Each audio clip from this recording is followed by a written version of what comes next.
ನಮಸ್ಕಾರ ವೀಕ್ಷಕರೇ, ಇವತ್ತು ನನ್ನ ಕಡೆ ಇರುವಂಥ 2 ಫೀಟ್ ಉದ್ದ ಆಮೇಲೆ 1 ಫೀಟ್ ಅಗಲ ಇರುವಂಥ ದೊಡ್ಡ ಗ್ರೋ ಬ್ಯಾಗ್.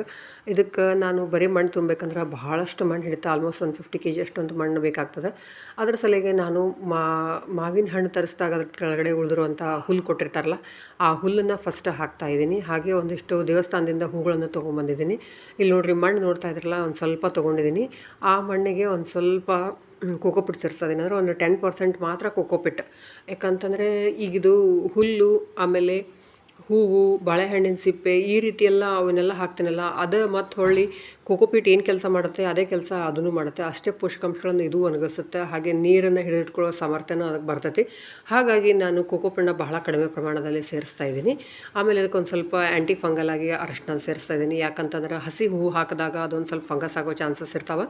ಹಾಗಾಗಿ ಅದಕ್ಕೆ ನಾನು ಒಂದು ಸ್ವಲ್ಪ ಅರಶಿನ ಹಾಕ್ತಾಯಿದ್ದೀನಿ. ನಾನು ಹೆಚ್ಚು ಪಾಟಿಂಗ್ ಮಿಕ್ಸ್ ತಯಾರು ಮಾಡೋತ್ತಾಗ ಒಂದು ಸ್ವಲ್ಪ ಅರಶಿನ, ಸುಣ್ಣ ಎರಡೂ ಹಾಕೋದು ಕಾಮನ್ನಾಗಿ ಅದನ್ನು ರೂಢಿ ಇಟ್ಕೊಂಡಿದ್ದೀನಿ. ಈಗ ನೋಡಿರಿ, ಫಸ್ಟ್ ಒಂದು ಲೇಯರ್ ನಾನು ಹುಲ್ಲು ಹಾಕಿದ್ನಲ್ಲ, ಅದರ ಮೇಲ್ಗಡೆ ಈಗ ನಾನು ಮಣ್ಣನ್ನು ಹಾಕ್ತಾಯಿದ್ದೀನಿ. ಒಂದು ಲೇಯರು ಮಣ್ಣು ಹಾಕಿದ ಮೇಲೆ ಇದಕ್ಕೊಂದು ಸ್ವಲ್ಪ ಕಾಂಪೋಸ್ಟನ್ನು ಸೇರಿಸಿದ್ದೀನಿ. ಬಹಳ ಇಲ್ಲ, ಅದು ಒಂದು ಸ್ವಲ್ಪ 10% ಮಾತ್ರ. ಯಾಕಂದರೆ ಉಳಿದಿದ್ದೆಲ್ಲನೂ ಈಗ ಅದನ್ನು ಹೂವು ಎಲ್ಲ ಹಾಕ್ತಾ ಇರೋದು ಅದು ಕಾಂಪೋಸ್ಟ್ ಆಗಿ ಬದಲಾಗಲಿ ಅಂತ. ಮತ್ತೆ ಇನ್ನೂ ಎಕ್ಸ್ಟ್ರಾ ಕಾಂಪೋಸ್ಟ್ ಹಾಕೋ ಅವಶ್ಯಕತೆ ಇಲ್ಲ.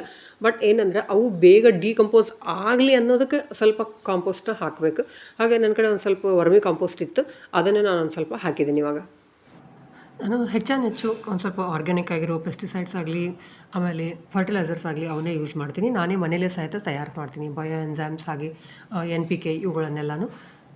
ಆಮೇಲೆ ಗ್ರೋ ಬ್ಯಾಗ್ನ ಫುಲ್ ಮಾಡಲಿಕ್ಕೆ ಈಗ ನಾ ಹೇಗೆ ಲೇಯರ್ ಬೈ ಲೇಯರ್ ಮಾಡ್ತಾ ಇದ್ದೀನಲ್ಲ, ಇದರಿಂದ ಅದು ಡಿಕಂಪೋಸ್ ಬೇಗ ಆಗಿ ನಮಗೆ ಸಿಗುತ್ತೆ.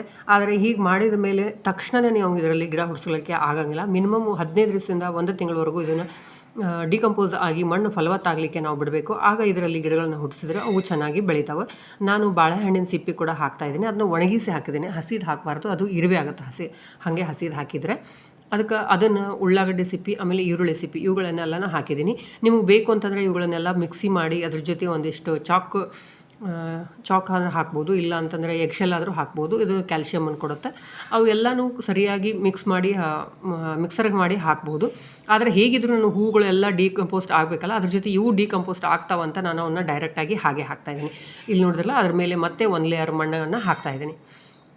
ಮೇಲ್ಗಡೆ ಯಾವಾಗಲೂ ಮಣ್ಣಿನ ಲೇಯರೇ ಇರಬೇಕು. ಹುಲ್ಲಾಗಲಿ ನಾವು ಹಾಕಿರೋ ಬೇರೆ ರಟ್ಟಾಗಲಿ ಹೂವಾಗಲಿ ಅವು ಯಾವೂ ಕಾಣಬಾರ್ದು. ಯಾಕಂದ್ರೆ ಅವು ಮಣ್ಣಿನ ಒಳಗಡೆ ಸೇರಿಕೊಂಡು ಡೈರೆಕ್ಟ್ ಬಿಸಿಲು ಬೀಳದೇ ಅವು ಡಿಕಂಪೋಸ್ ಆಗಲಿಕ್ಕೆ ನಾವು ಅವಕಾಶನ ಕೊಡಬೇಕು.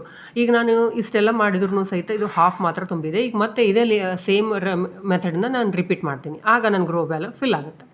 ನಮಸ್ಕಾರ, ಧನ್ಯವಾದಗಳು.